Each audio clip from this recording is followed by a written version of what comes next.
옆에 계신 분들과 이렇게 인사합니다. 약속의 말씀만이 우리의 소망이 됩니다. 약속의 말씀만이 우리의 소망. 정말 그렇게 믿으시죠?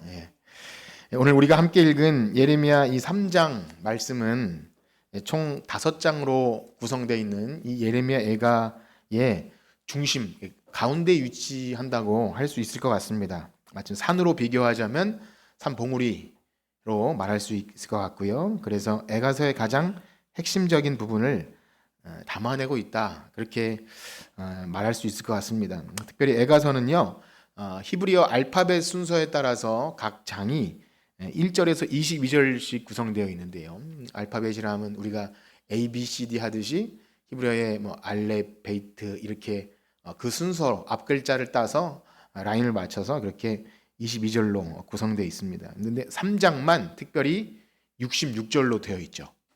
그러면서 예레미야가 한번 이렇게 펼쳐보세요. 여러분, 그렇게 되어 있습니다. 예레미야가 지금 펼치고 계시죠? 그래서 1장 22절, 2장도 22절인데 3장은 66절, 그렇게 3배로 되어 있죠.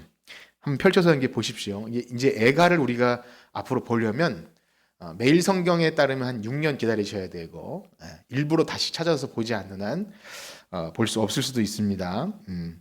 자, 그래서 그렇게 구성이 되어 있습니다. 제가 지금 산이라고 말씀드렸지만 또 다르게 해석하면 샌드위치처럼 1, 2장이 올라가는 구조였으면 가운데 3장을 만나고 다시 4장, 5장은 또 겉을 감싸고 있는 샌드위치로 말할 수도 있고, 산으로도 말할 수도 있고, 계란으로 따지면 가운데 이 노른자가 있고 겉을 감싸는, 이렇게 좀 구성이 되어 있을 거라고 말씀을 드리고 싶습니다. 저의 해석입니다. 그래서 애가서를 잘 모르는 사람들에게도 이 3장은요 좀 많이 익숙합니다. 교회를 좀 다녀보신 분들은 이게 애가서에 나오는 말씀인지 몰라도 오늘 말씀, 여호와의 인자와 긍휼이 무궁하심으로 우리가 진멸되지 않습니다. 이것이 아침마다 새로운 주의 성실이 크시도소이다. 많이 들어보신 것 같죠? 아침마다 새로운 주의 성실하심. 그래서 아마 이 부분이 가장 좀 은혜가 되고, 그래서 우리가 힘이 되는 말씀이기 때문에 찬양으로도 있고 또 우리가 자주 설교 듣게 되는 것 같습니다.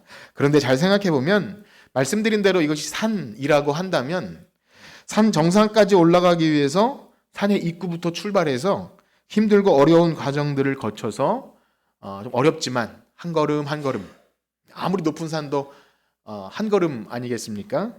하나하나 계단 돌들을 밟고 올라가서 산 정상에서 밑을 내려다보는 그 기쁨은 올라가 본 사람만 아는 것 아니겠습니까? 만약에 편법을 써서 케이블카를 타거나 혹은 그것도 괜찮지만 헬기를 타거나 해서 그냥 정상에 딱 내려놓고 보면 그러네 라고 할 수 있지만 엄청난 그 좀 어려움들, 힘든, 중간에 하산하고 싶다 이런 유혹을 이기고 끝까지 가서 보는 기쁨은 또 다른 것이죠. 이렇게 가을이 되면 또 산에 가고 싶으신 분들은 그런 생각이 들 수 있을 것 같습니다. 그래서 특별히 이 애가서는요, 하나님의 백성들, 그러니까 다른 어떤 절망과 어려움이 아니라 하나님 백성들인 유다, 예루살렘의 끔찍한 재난 상황에 대한 그 비참함을 묘사하고 있는 선지자의 눈물에 대한 기록인데요.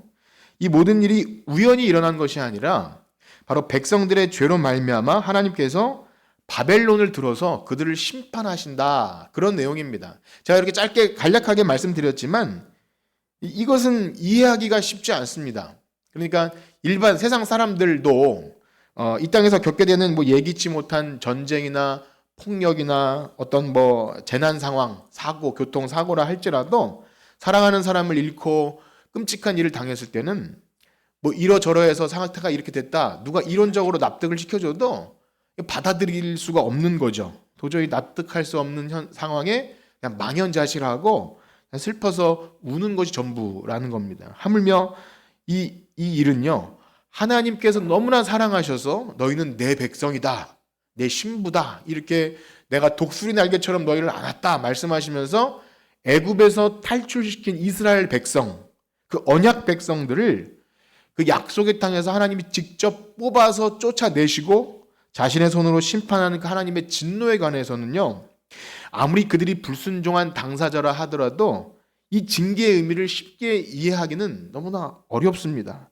하나님 의로우십니다. 하나님 선하십니다. 그렇게 고백하는 것은 미치지 않고서는 할 수 없는 일입니다. 여러분 그렇지 않습니까? 우리가 좀 어린 시절에 아무리 내 잘못으로 인해서 뭐 부모님이나 선생님께 혼이 나도 물론 옛날에 더 과하게 혼난 뭐 기억은 있습니다만 어쨌든 언제나 억울하죠. 잘못한 것이 있어도 내가 잘못한 것은 잘 모르지 않습니까? 이 정도 가지고 이렇게 혼나도 되나 싶을 정도로 억울하고 미워지는 것이 우리지 않습니까? 우리 죄악된 인생의 미숙함인데요. 그런데 놀라운 사실은 산에 올라갈 때는 보이지 않았던 것들이 정상에서 보이는 것처럼 그때야 비로소 보이는 것들이 있습니다. 그래서 더 넓은 세상을 보게 될 때 우리가 그렇게 되어야 했구나. 하나님이 그렇게 모질게 하셨어야 했구나. 그때 맞은 매들이 또 힘들었던 순간들이 오늘 우리가 이렇게 사람답게 살게 하는구나를 그때 일반 은총의 영역에서도 경험하게 되더라는 것이죠. 마치 어린 시절에는 어른들이 왜 나에게 그런 말을 하는지 도무지 이해가 안 되다가도 직접 살아보고 겪어보니 그래서 그때 그런 말을 했구나를 조금씩 알아가게 되는 것처럼 그렇게 시간이 지나고 어려움을 겪은 후에야 그게 이제 조금씩 알아가게 되는 것. 그것이 이제 일반 사람들도 느끼는 것이죠. 이 애가서는요, 그런 의미에서 그냥 하나님의 은혜, 자비, 긍휼 이것을 그냥 단순하게 주시는 것이 아니라 이 힘든 절망의 순간들을 곱씹으면서 하나하나 겪고 울고 통곡하고 때로는 악도 써보고 하는 이 과정들 속에서 이상하게 거기서 주시는 은혜를 경험하게 된다는 겁니다. 그래서 등산에 비유했으니까 마저 등산 이야기를 드리면 여러분 우리가 정상에 딱 올라가면 야호를 외치고 인증사실 찍고 그리고 어떻게 하죠? 내려와야죠. 뭐 그 높은 에베레스트에 올라가도 내려오기 위해 올라간다고 한 것처럼 내려와야 됩니다. 그래서 아무리 은혜가 되고 여기가 좋사오니 밤 깊은 곳 동산 안에 여기서 주와 함께 영원히 있고 싶어도 집에 가야죠. 내려와야 됩니다. 그래서 3장을 지나면 4, 5장에 가면 또 똑같이 슬프다 그렇게 하면서 내려와요. 산에서 내려온다는 거죠. 그래서 제가 여러분들의 애가서를 펼치라고 한 것은 그냥 뒤적뒤적 하면서 한번 보십시오. 1장에서 슬프다 그렇게 시작했는데 3장에서 그렇게 은혜를 경험하고도 또 4장 가면 또 슬프다 그렇게 또 반복을 합니다. 재미있는 사실은요. 산에 올라갈 때는 보이지 않았던 길도 헤매고 여기가 길이 맞나? 그러면서 보이지 않았던 것들이 내려올 때는 또 보이는 것이 다르다는 것을 경험하게 됩니다. 여러분 산에 올라가는 것이 쉽습니까? 내려오는 것이 쉽습니까? 예. 이게 보니까 다리가 안 좋으신 분들은 내려오는 것도 쉽지 않다는 것을 보게 돼요. 이렇게 시큰시큰하면 뒤로 내려와야 될 정도로 그렇게 되는 것이 있죠. 예. 어쨌든 내려오는 것도 근육이 다르기 때문에 내려오는 것도 쉽지는 않지만 올라갈 땐 보이지 않았던 꽃들이 보이고 풍경들이 보이더라는 것입니다. 즉 똑같은 고통의 시간을 지나더라도 정상을 경험하고 나서 내려올 때는 조금 여유가 생기고요. 전체 산 구조가 이렇고 이제 집에 돌아갈 소망이 있기 때문에 마음은 가볍고 그렇습니다. 고통의 시간 중심에 지날 때는 그 고통의 의미를 잘 몰라서 너무 답답하고 절망스러운 것, 사방으로 우겨싸임 당한 것 같은 괴로운 시절이 있지만 우리 택함받은 성도들은요. 고통의 한가운데서도 여전히 우리를 향하신 하나님의 그 긍휼, 자비가 있다는 것을 거기서 아침마다 새롭게 주시는 은혜를 경험하게 될 줄 믿습니다. 그래서 그 소망의 말씀, 폭풍 속에서도 잠잠히 주를 보게 되는 것, 여러분들의 삶 속에 그런 은혜가 있기를 축복합니다. 그래서 오늘 이 예레미야 애가의 말씀, 우리가 한 주 동안 보신 분도 있고 또 이렇게 오늘만 들으시는 분도 있지만 우리가 만나게 되는 고통과 절망의 현실 속에서도 이 말씀이, 오늘 우리가 들은 말씀이 우리의 유일한 구원자 되시는 하나님만 바라보게 하는 그 약속의 소망이 되는 말씀이 되는 저와 여러분들 되시기를 주님의 이름으로 축복합니다. 자, 그렇습니다. 예레미야가 3장의 전반부는요. 1장과 2장에서와 마찬가지로 지금 예루살렘에 임한 고통과 이 슬픔이 하나님이 진노하셔서 매를 때리시고 있다. 그렇게 말하면서 이 재앙의 배후에 하나님이 계시다고 말하고 있습니다. 이 시간 조금 시간이 좀 걸리더라도 우리 3장 1절에서 18절까지 내용을 좀 한번 교독하겠는데요. 이것은 시이기 때문에 제가 본문이 이렇다 설명하는 것보다 우리가 이 시인의 감정을 좀 공감하면서 쭉 한번 읽어봤으면 좋겠습니다.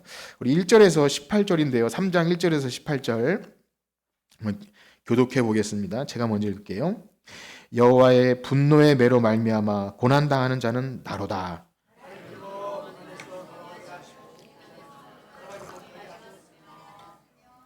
종일토록 손을 들어 자주 나를 치시는도다. 고통과 수고를 쌓아 나를 애우셨으며 나를 둘러싸서 나가지 못하게 하시고 내 사슬을 무겁게 하셨으며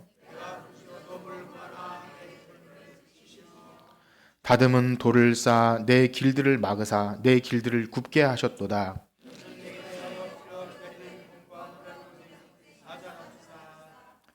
나의 길들로 치우치게 하시며 내 몸을 찢으시며 나를 적막하게 하셨도다. 화살통에 화살들로 내 허리를 맞추셨도다.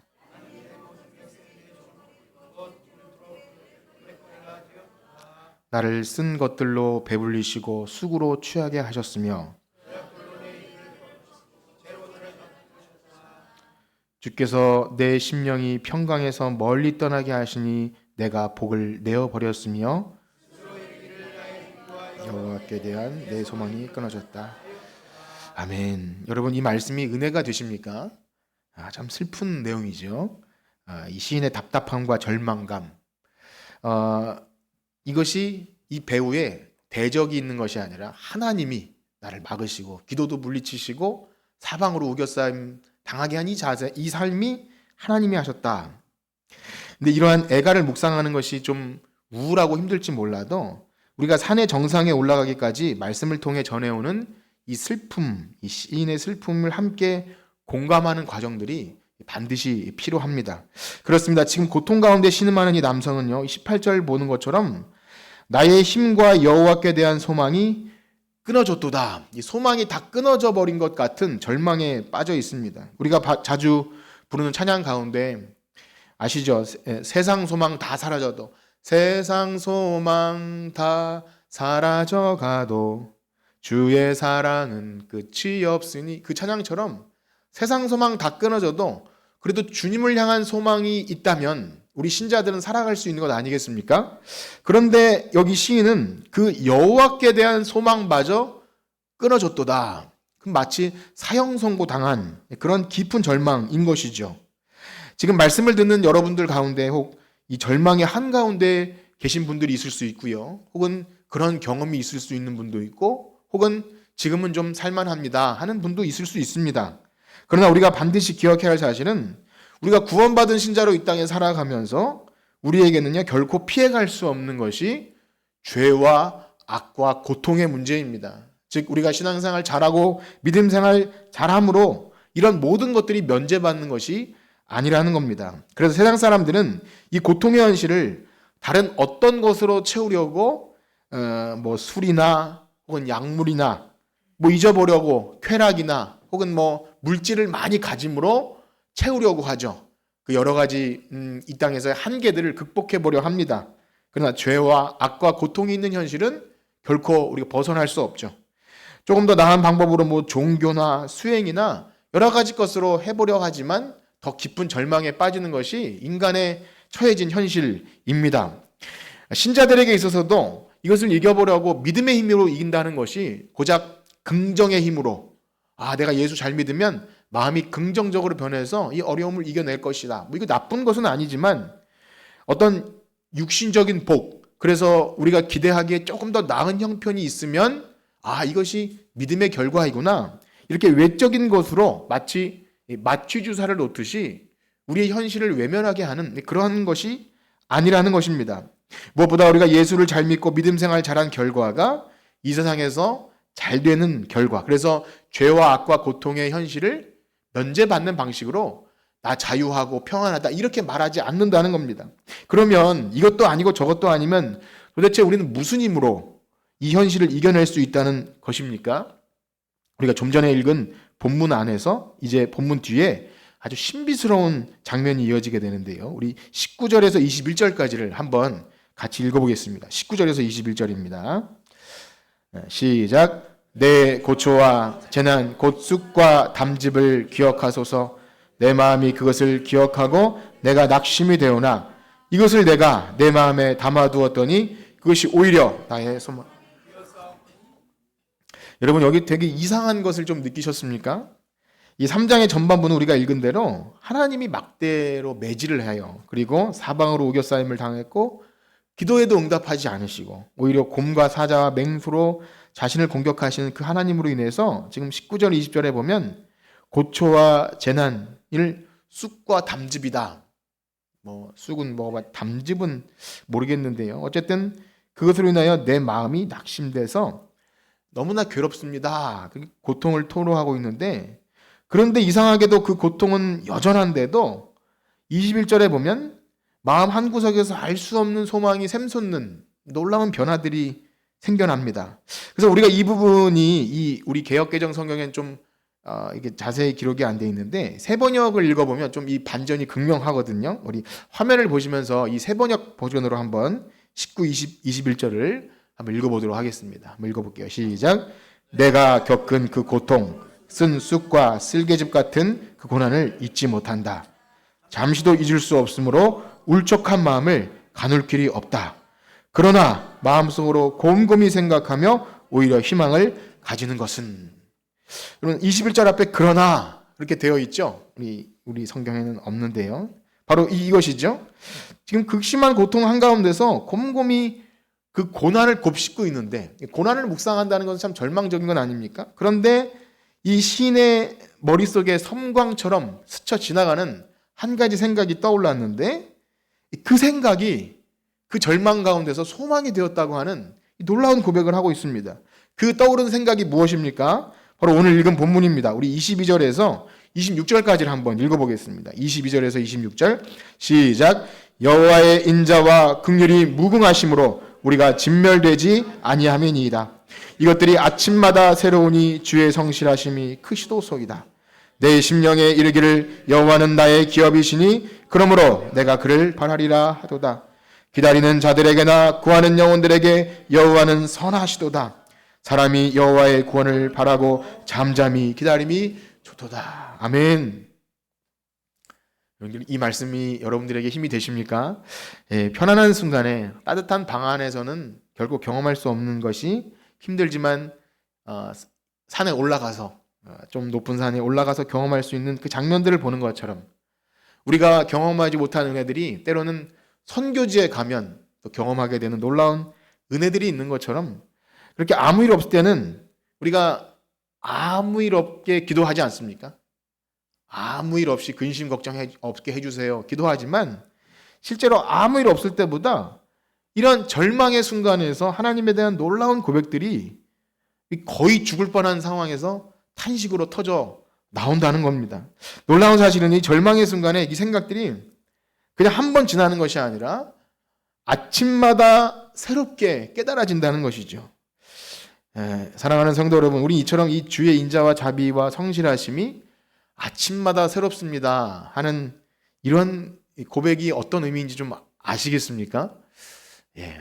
한번 따라해 볼까요? 그걸 아는 것이 성도다. 여러분 이것은 알 사람만 아는 거예요. 아침마다 절망인데 눈에 보이는 상황은 절망이고 끝인데 이상하게 하나님이 새 힘을 주심. 아침에 일어나서 무거운 몸을 이끌고 이렇게 말씀을 펼쳐 들었는데 거기 다시 또 새 힘을 얻는 이런 것들은 이 신자들만이 경험하는 것이죠. 이것을 도대체 누구에게 설명할 수 있겠습니까? 시인은요 그렇게 아침마다 말씀으로 새롭게 되는 이 소망으로 인해서 내가 여호와의 구원을 잠잠히 기다림이 좋도다. 이렇게 완전히 겉모양은 사방으로 우겨싸임 그 자체인데 속사람이 새롭게 되는 것을 경험합니다. 우리가 지난 여름 수련회 때 철로역정이라는 주제를 가지고 수련을 했는데요. 이 존 버년이라는 사람이 필그림스 프로그레스, 그래서 천국 가는 여정을 하는 어떤 이 소설인데 굉장히 너무 성경적이고 성경 다음으로 읽어야 되는 책이라고 그렇게 우리 한국 교회도 너무 유명한 책입니다. 그런데 이 주인공 크리스찬이 이 천성길을 가다가 믿음의 길은 좁은 길입니까? 넓은 길입니까?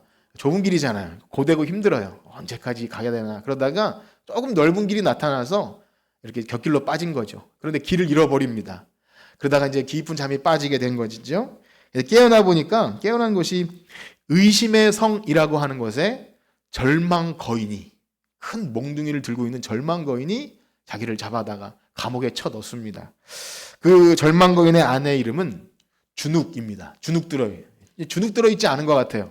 이 절망 거인에게 저놈들을 빨리 두드려 패서 얼른 죽게 만들으라고 옆에서 막 그렇게 몰아붙입니다.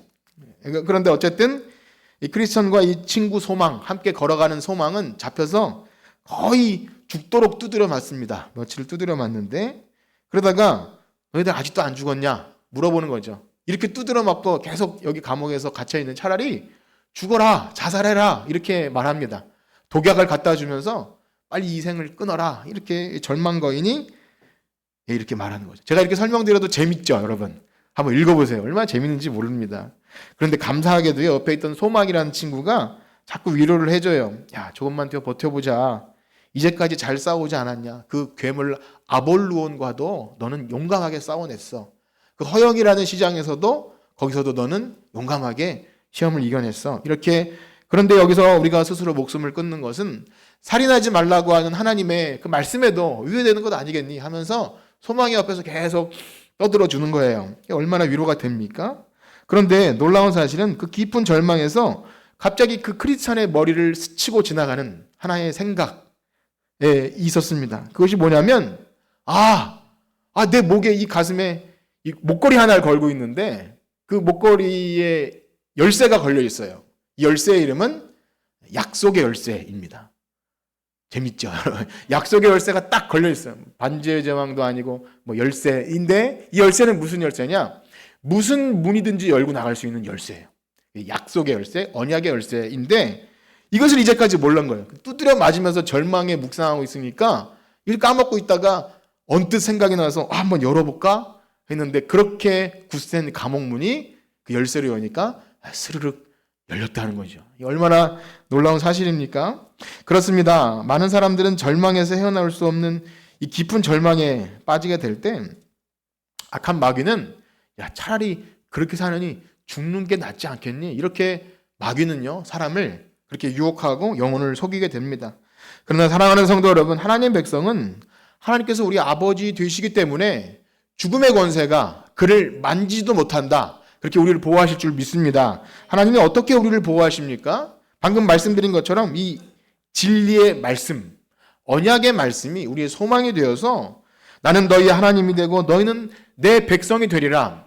하나님이 한 번 하신 말씀은 결코 변개함이 없습니다. 그렇기 때문에 이 사망의 음침한 골짜기로 다닐지라도 해를 두려워하지 않을 것은 주께서 나와 함께 하심이라. 이 절망의 순간에 이런 말씀들이 문득문득 우리에게 새 힘을 줌을 경험하면 이 겉모양이 달라져서가 아니에요. 어떤 일이 잘 되겠어, 뭐 사업이 좀 잘 되겠고, 자녀가 좋은 길로 가는, 이래서 소망을 갖는 게 아니라 여전하지만 우리 겉모습은 여전히 그렇게 낡았고 그렇지만 이 절망의 순간에도 진짜 성도를 버티게 하는 힘은 언약의 말씀인 줄 믿습니다. 이것을 경험하는 거죠. 그래서 애가서는요, 이 주인공은 언약의 말씀을 기억하면서 당장 심판의 상황은 맞지만 하나님은 이미 예레미야에게 말씀해 주셨잖아요.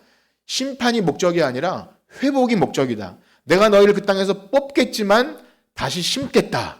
그리고 약속의 때가 차면 돌아오게 하겠다. 이 회복이 전제된 심판이기 때문에 하나님이 자기 자녀를 징계해도 사랑하는 자녀에게 주시는 것이다. 이 약속의 말씀을 붙든 것입니다. 그래서 이 회복이 전제된 심판임을 알았기 때문에 정말 놀랍게도 지금 변하지 않는 상황 앞에서 좌절하지 않고 이상한 생각을 해요. 징계를 허락하셨다면 매를 맞아도 기쁘게 맞자. 약간 도른 소리를 합니다. 우리 27절에서 30절을 한번 읽어볼까요? 27절에서 30절 시작. 사람은 젊었을 때 멍에를 매는 것이 좋은, 주께서 그것을 그에게 메우셨음이라. 그대의 입을 땅에 티끌에 댈지어다. 혹시 소망이 있을지로다. 자기를 치는 자에게 뺨을 돌려대어 치욕으로 배불릴 될지어다. 아멘 하셨는데요. 이 쉽지 않습니다. 예, 만약에 고통당한 사람에게 야 젊었을 때 멍에 매는 것이 좋아 라고 말하면 뺨 맞을 수도 있습니다. 그렇게 말하고 하는 게 아니라 우리가 힘들고 절망 속에서 소망의 말씀이 깨달아졌을 때 하나님의 본심이 그건 아닐 거야. 이걸 깨달을 때 그 뜻이 있을 것이다. 이것은요 세상이 감당하지 못할 믿음입니다. 사람이 어떻게 절망의 자리에서 주어진 고통을 기쁘게 감당할 수 있겠습니까? 놀라운 사실은요 성도가 기쁘게 십자가를 지고 갈 수 있다면 그 이유는 무엇입니까? 우리 주님은요 우리를 절대 혼자 너 먼저 가라고 절망 속에 밀어넣는 분이 아니라는 사실을 믿으시길 축복합니다. 주님 먼저 십자가를 지고 가시잖아요. 그리고 나를 따라오라. 내가 먼저 십자가 지고 갈 테니 자기 십자가를 지고 나를 따라와라. 나를 따라오려거든 자기를 부인하고 자기 십자가를 지고 따라와라. 그런데 주님이 오라 하실 때는 뭐라고 하십니까? 수고하고 무거운 짐진 자들아 다 내게로 오라. 내가 너희를 쉬게 하리라. 내가 주는 멍에는 쉽고 가벼우니 내게 와서 배우라. 우리에게 견딜 만한 감당할 만한 시험을 주셔서 배우게 하세요. 뭘 배우게 하십니까? 하나님이 누구신지, 내가 얼마나 내 죄로 말미암아 원래는 죽을 죄인인데 하나님이 나에게 이렇게 놀라운 은혜를 주셨는지를 자그마한 견딜 만한 시험을 통해서 하나님을 점점 알아가게 하시는 줄 믿습니다. 그래서 에가서는요 이 고백을 하는 남자는 하나님의 우리를 향한 본심이 그것이 아니구나, 이것을 고통 가운데 편안했을 때는 깨닫지 못하는데 절망 가운데 하나님의 본심을 깨닫는 주옥 같은 고백을 하게 됩니다. 우리 31절에서 33절까지 한번 읽겠습니다. 31절에서 33절 시작.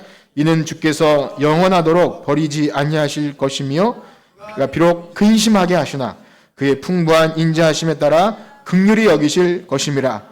주께서 인생으로 고생하게 하시며 근심하게 하심은 본심이 아니시로다. 아멘. 이 말씀은 지난주에도 읽었는데 이렇게 과정을 좀 밟고 읽는 것과 여기서도 느낌이 다르지 않습니까? 사랑하는 성도 여러분, 이 에가서의 고통과 절망 가운데 이 하나님의 본심을 깨닫고 하나님을 찬송하는 이 고백, 하나님의 본심, 인생으로 고생하게 하시며 근심하게 하시는 것이 본심이 아니구나. 이것은 그리스도의 십자가의 고난의 의미를 아는 자만 고백할 수 있는 신비한 고백인 것입니다. 그렇습니다. 우리도 이 세상을 살아가면서 피할 수 없는 것, 절망과 근심이죠. 나이가 적든 많든 혹은 부유하든 좀 가난하든 그 상황이 어떻든지 간에 각자가 처한 현실은 늘 절망일 수밖에 없어요. 아이들도 그렇고 사춘기 청소년도 그렇고 언제나 절망을 겪고 울고 머리를 빡빡 깎을 때도 있고 때로는 다 포기하고 싶을 때도 있는 것, 어른들이 봤을 때는 아무것도 아닌 것 같아도 나름대로 다 절망이 있습니다. 그때마다 하나님 날 버리셨는가?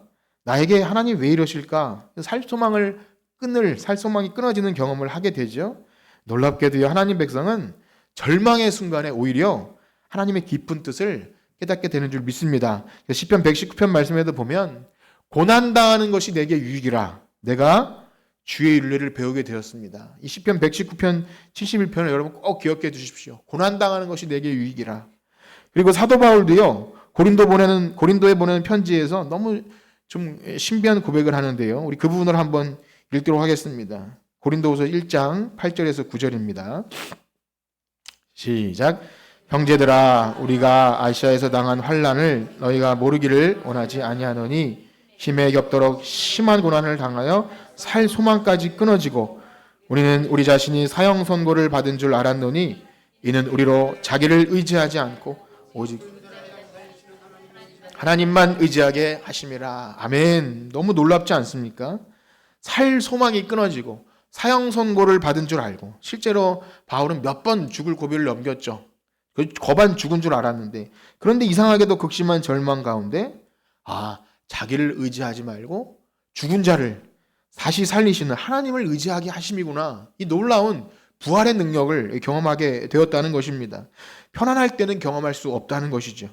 그렇습니다. 우리 삶에 말할 수 없는 절망이 있다 할지라도 그 가운데 여전히 우리와 함께 하시는 그 하나님 약속의 말씀, 그 말씀을 붙들고 여러분들이 부르짖고 무엇으로 기도하든 뭐 때를 쓰든 악을 쓰든 원망을 하든 그러면 하나님을 향한 시선을 놓지 않기를 축복합니다. 그러면 되는 거예요. 내가 뭐 거창한 소리로 기도하지 않아도 하나님 저에게 왜 이렇게 하셨습니까? 라고 뭐 욕은 하지 마십시오. 어쨌든 하나님께 그 채널이 계속 맞춰져 있도록 고난을 통해서 우리를 깨어있게 하십니다. 편안할 때는요, 내 힘으로 살아갈 수 있을 것 같지 않습니까, 여러분? 예, 여러분들의 통장 잔고와 여러 가지 내 건강과 살다가 막 극심한 낙심이 돼야 소망의 빛을 다른 곳에 둘 수 없어요. 하나님의 말씀에 두는 것. 바라기는요, 한 주를 살아가시는 동안 이 성실하신 하나님 놀라운 은혜가 아침마다 새롭게 여러분들을 찾아가서 새 힘을 주시고 믿음을 굳세게 해주시는 놀라운 은혜를 늘 경험하는 여러분들에게 축복합니다. 한 주간 그 구원의 소망으로 버티고 견디시는 여러분들 되시기를 주님의 이름으로 축복합니다. 기도하겠습니다. 하나님, 하나님의 말씀이 너무나 새롭고 신비하고 은혜가 됩니다. 그런데 우리의 현실의 삶에서 이것을 우리가 살아내면서 더 깊이 깨닫게 됩니다. 그러므로 하나님께 구할 것이 우리에게 편안한 삶 주시고 근심 없게 하시고 또 아무 일 없게 하시기를 바라는 것보다 어떤 상황에서도 사망의 음침한 골짜기를 지날 때라도 나와 함께 하신 하나님, 그 하나님을 붙들고 승리할 수 있도록 주님만을 바라볼 수 있도록 간구하는 우리가 되게 하여 주시옵소서. 그 약속의 소망 붙들고 살아갈 때 어떠한 절망의 상황에서도 버티고 견디며 주님 나라 갈 때까지 주님과 함께 하심을 믿고 걸어가는 우리 모두가 되게 하여 주시옵소서. 감사하며 예수님의 이름으로 기도드립니다. 아멘. 우리 찬송